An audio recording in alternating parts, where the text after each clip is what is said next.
বন্ধুরা, বাংলাতে সত্য ও তথ্য ইউটিউব চ্যানেলে আপনাদেরকে স্বাগতম। এখনকার সত্য ও তথ্য, বউ হিসাবে কোন ধরনের মেয়ে উপযুক্ত। বিভিন্ন ব্যক্তি বিভিন্ন ধরনের মতামত ব্যক্ত করছেন, আমরা শুধু সেই মতামতগুলো আপনাদের সামনে তুলে ধরছি। 1 নম্বর, বউ হিসাবে কেমন মেয়ে ভালো হবে তা সম্পূর্ণ নির্ভর করে আমি নিজে কেমন তার উপরে।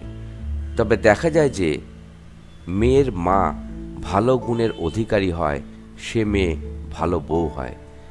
যে মেয়ে আমাকে পুরোপুরি বুঝতে পারবে এবং আমার ভালোবাসার প্রতি বিশ্বস্ত থাকবে, সেই মেয়ে বউ হিসাবে ভালো হবে।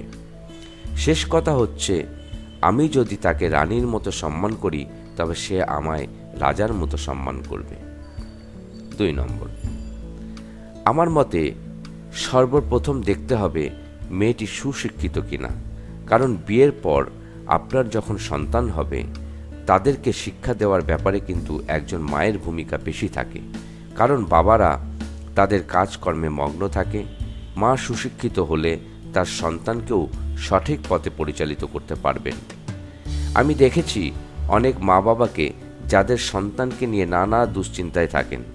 ইংরাজি মাধ্যম স্কুলে দিয়ে পরে ভাবেন ভুল হলো কিনা, বাংলা মাধ্যমে দিয়ে দেব কিনা, আবার উল্টোটাও ভাবেন। এই রকম নানা রকম দ্বিধাতে থাকেন তারা। দুঃখিত, আমি আপনার প্রসঙ্গের থেকে দূরে সরে গেছি। আশা করি আপনি যাকে বিয়ে করে বউ করবেন, তাকে নিয়ে সারাটি জীবন সুখে শান্তিতে থাকবেন। আপনাদের সন্তান অনেক বড় হবে, এই দেশের মুখ উজ্জ্বল করবে। 3 নম্বর, সকল পুরুষের উচিত একটি ধর্মীয় অর্থাৎ ধার্মিক মেয়েকে বিয়ে করা। একটি ধার্মিক মেয়েই পারে একটি পুরুষের জীবনে পরিপূর্ণ শান্তি এনে দিতে। 4 নম্বর, মেয়ের মধ্যচরিত গুণ থাকতে হবে। দিনদার হতে হবে, ভালো বংশের হতে হবে, সম্পদশালী কিনা, মেয়ে সুন্দর কিনা তা দেখতে হবে, তবে দিনদার হলে ভালো হয়।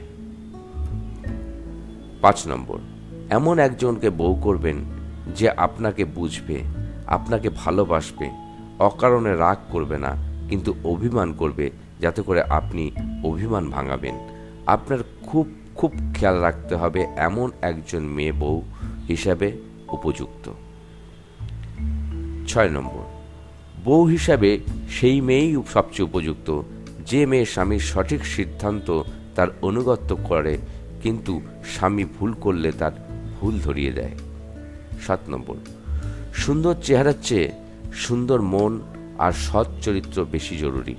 তবে সুন্দর চেহারা হলে সোনায় সোহাগা, একই সাথে সৎ বংশও জরুরি। তবে এসব কিছু আগে থেকে নিজেকে উপযুক্ত করা দরকার।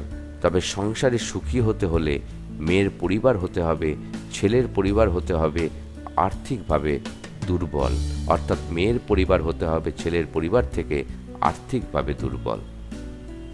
বন্ধুরা, এখনকার সত্য ও তথ্য যদি আপনাদের ভালো লেগে থাকে, অবশ্যই আমাদের ভিডিওটি শেয়ার করে আরও মানুষের মধ্যে পৌঁছে দেন। আর আপনারা কী ধরনের সত্য তথ্য আমাদের কাছ থেকে জানতে চাইছেন, অবশ্যই আমাদেরকে কমেন্ট করে জানান। আমরা চেষ্টা করব সেই ধরনের সত্য ও তথ্য আপনাদের সামনে তুলে ধরার। এখনকার মতো বিদায় নিচ্ছি বন্ধুরা, ভালো থাকবেন, নমস্কার।